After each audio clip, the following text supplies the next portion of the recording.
Il y a une espèce d'opération entre la police d'environnement, la gendarmerie, la Belgique, la France, je sais pas trop ce qu'ils foutent, mais ils sont juste à côté. La base de Baronville, elle appartient à la commune. Hein. Mais ici, en fait, ce qu'il faut faire comme différence, voyez-vous, c'est que les seules bases légales où le public peut se trouver,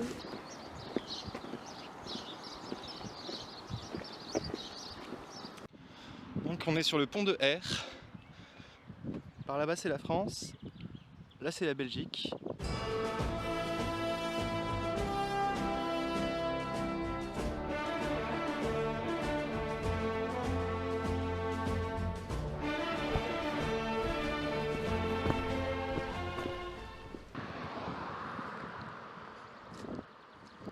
Est-ce que ce serait pas ça la frontière? J'en sais rien. Oui, il semblerait que je sois passé en France. C'était pas du tout spectaculaire. Que vois-je? Ne serait-ce pas une sorte de sanglier schématique? Je crois qu'on est sur la bonne voie. Bon, il y a un autre truc que je vous ai pas dit. On va pas voir un vrai sanglier en fait. C'est quand même c'est de la frite, c'est pas une vraie frite. Donc ce qu'on va voir, c'est la plus grosse sculpture de sanglier du monde. Il s'appelle Wannick. Et sur une aire d'autoroute à hauteur de Saulce-Monclin. 8 mètres de haut, 5 mètres de large, 14 mètres de long. Une œuvre monumentale de 50 tonnes dont Éric Slésiac a soudé une à une chaque plaque. Ah, la France, mon doux pays.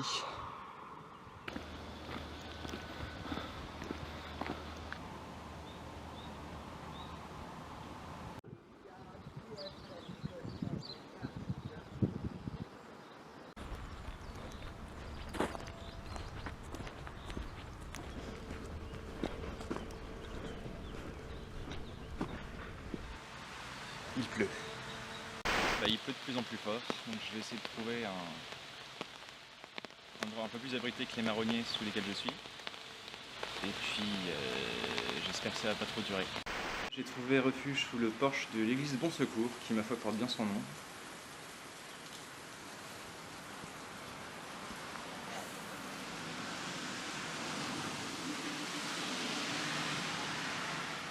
Qui apparemment est surtout habité par des hirondelles.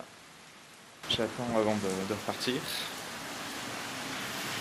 puis j'en profite pour vous montrer cet incroyable colère sanglier que j'ai préparé pour l'occasion.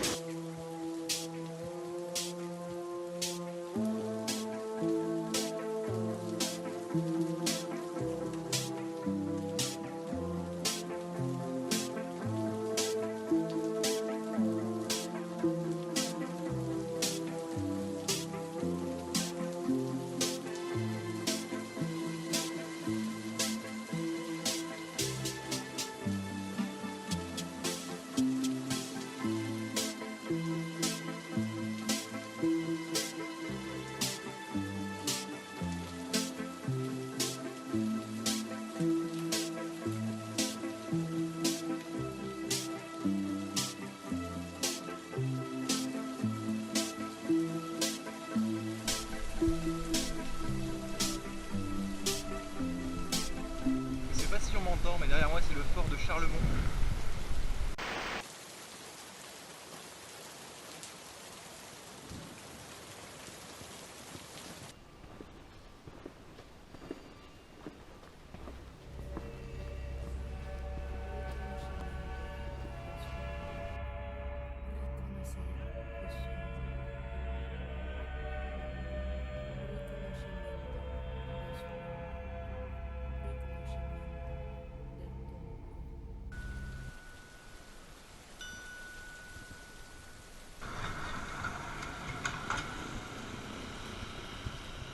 Toujours en direct de JV, il s'est à peu près arrêté de pleuvoir. J'ai mangé une bonne pizza, j'ai bu 2 bons verres de rouge. Et maintenant, il faut que je décide si je m'enfonce dans les bois, si je prends le train ou si je marche.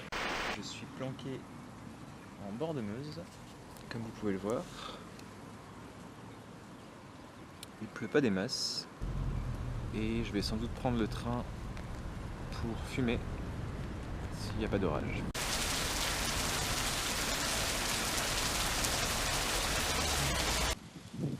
française corse. Je suis trempé, je suis allé voir l'office du tourisme qui m'a dit qu'il fallait s'abriter pour aujourd'hui et que demain ça devrait être bon. Du coup, me voici sous le pont des Américains à JV, 1 mètre carré de sec. Et donc ce que je vais faire, c'est attendre les éclaircies pour foncer à l'hôtel.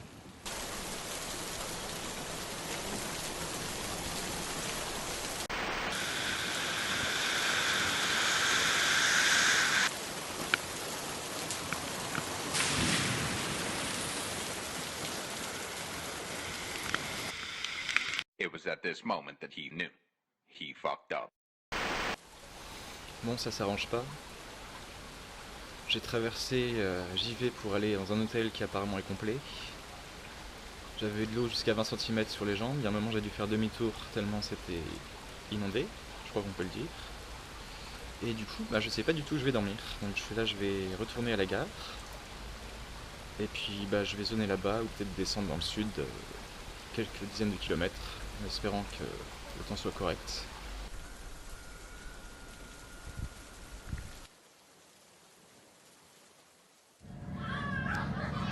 Bon, évidemment, il faut qu'il y ait 3 putains de classes de colonies de vacances et d'enfants qui braillent. En tout cas, j'ai bien galéré. Heureusement que j'aime l'appli, parce que sinon...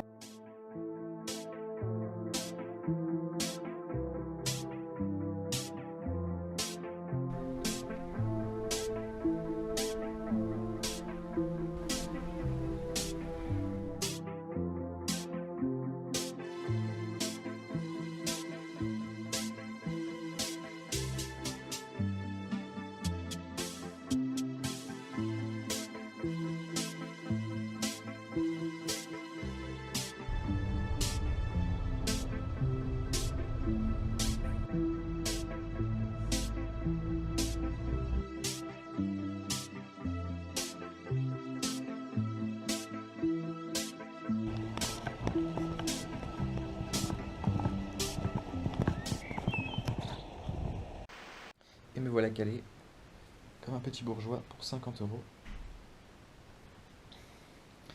Et j'ai mis à squatter d'usine abandonnée, parce que j'ai envisagé de faire sur le trajet, je repérais beaucoup sur le train.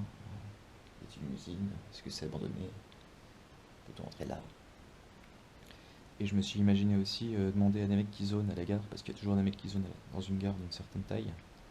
Par exemple, à JV, personne ne zonait, à Fumé non plus, mais à Charleville, bon, ça zonnait un petit peu. Et donc je me demandais si les zonards pourraient pas me trouver un canapé quelconque, un squat ou quoi, enfin histoire de passer une nuit au sec et parano quoi. Mais finalement, l'hôtel.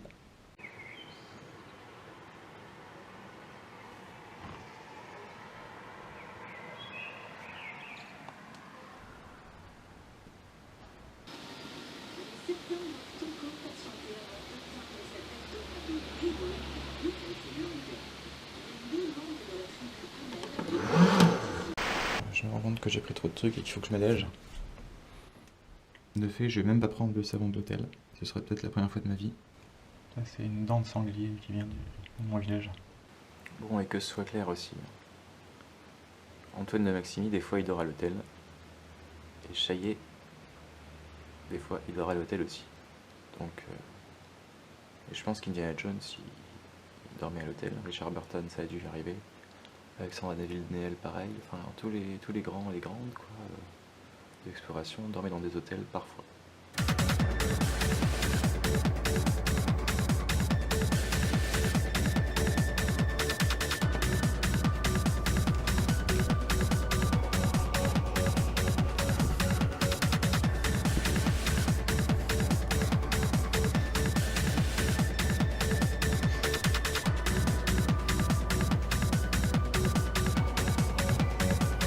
Les sangliers débarquent en force dans nos rues, sur nos trottoirs, où ils viennent se nourrir jusque dans les poubelles, dans nos boutiques, comme dans ce salon de coiffure ou chez cet opticien.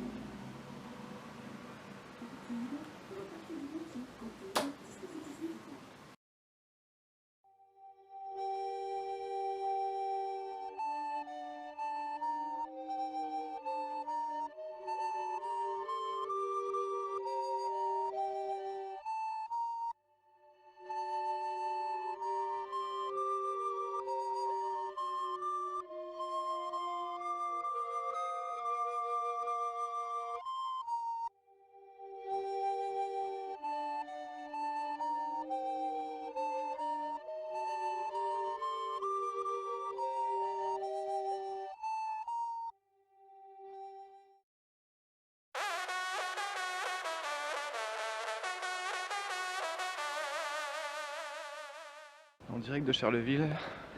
J'ai fait quelques courses. Auparavant, j'ai quand même un peu traîné dans le lit à l'hôtel. Et donc là, retour à la gare.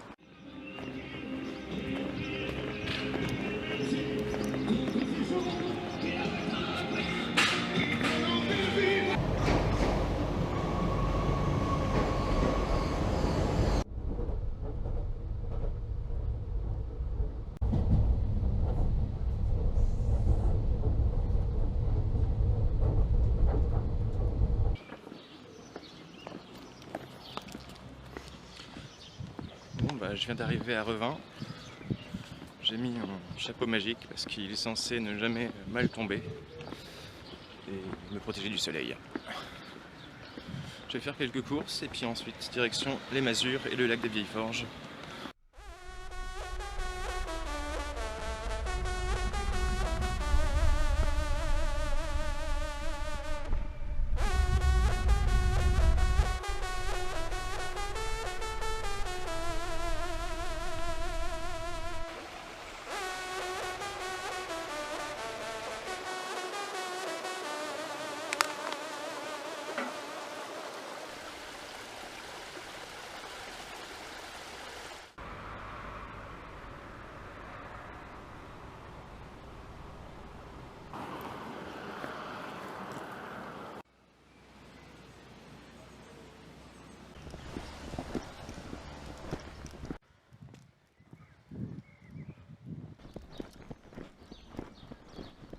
Église Saint-Rémy des Masures, encore fermée.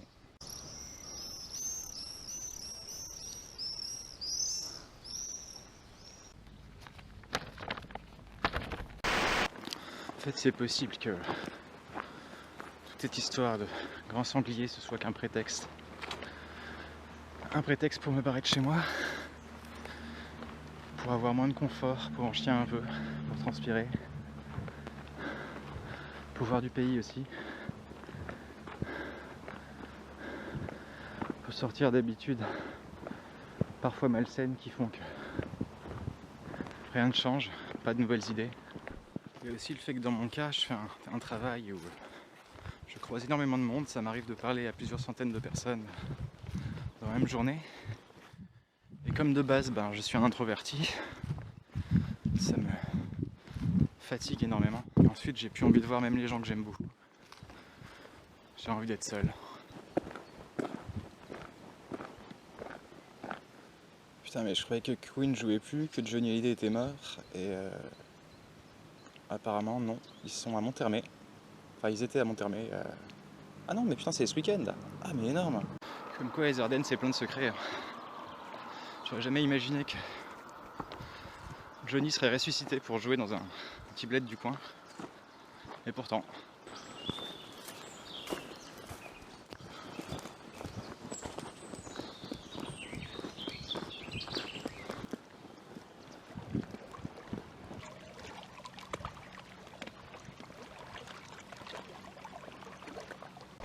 Au fond, je suis peut-être là pour prouver au monde qu'on peut fumer comme un imbécile et puis quand même marcher.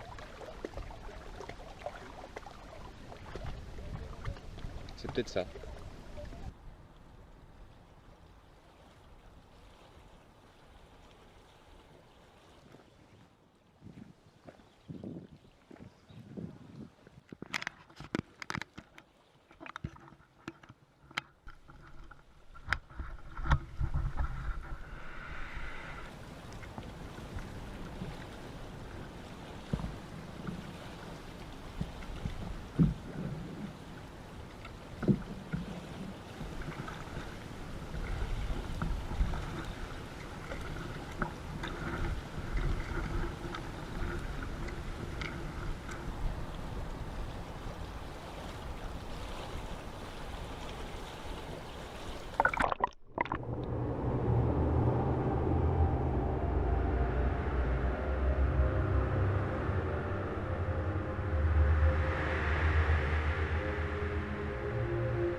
demain, on va partir vers Rouvroy.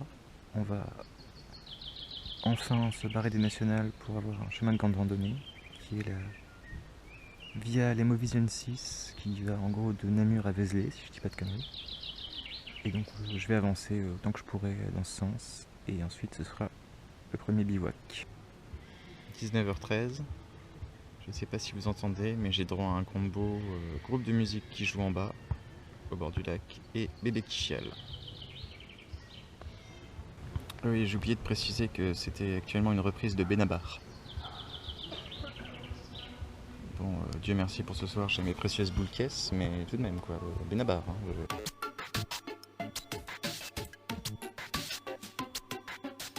Bon, bah, je suis bien fatigué, j'ai la flemme de changer l'emplacement. Si je trouve motivation, j'irai faire un peu de lessive. Il faut que j'aille remplir ma bouteille d'eau. Ensuite, je fume un peu de crack. Prière à tonton Adolphe et au lit.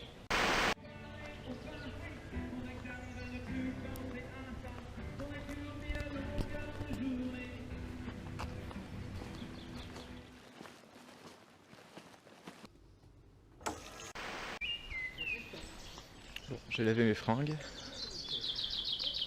Enfin, j'ai oublié les chaussettes, mais peu importe.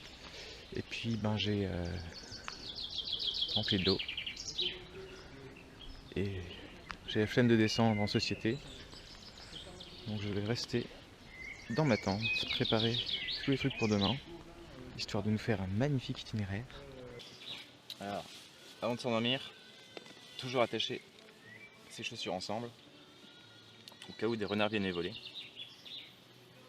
Alors ça peut vous paraître con, mais en fait, moi aussi au début j'y croyais pas, et puis pendant ma première randonnée avec mon cher Augustin dans les Cévennes, on a blagué là-dessus pendant une semaine, et puis le 8e jour, ou le 6e, enfin bref, on se campe au sommet du mont Égual, et dans la nuit, il se réveille en sursaut, il voit une tête de renard qui passe sous la tente, il voit qu'il a une seule pompe, et donc il est parti dans la nuit pour récupérer sa chaussure qui heureusement n'était pas très loin. Mais imaginez un peu l'incident à la con qui fait de se faire voler une chaussure par un renard ou peu importe par qui et de ne pas la retrouver.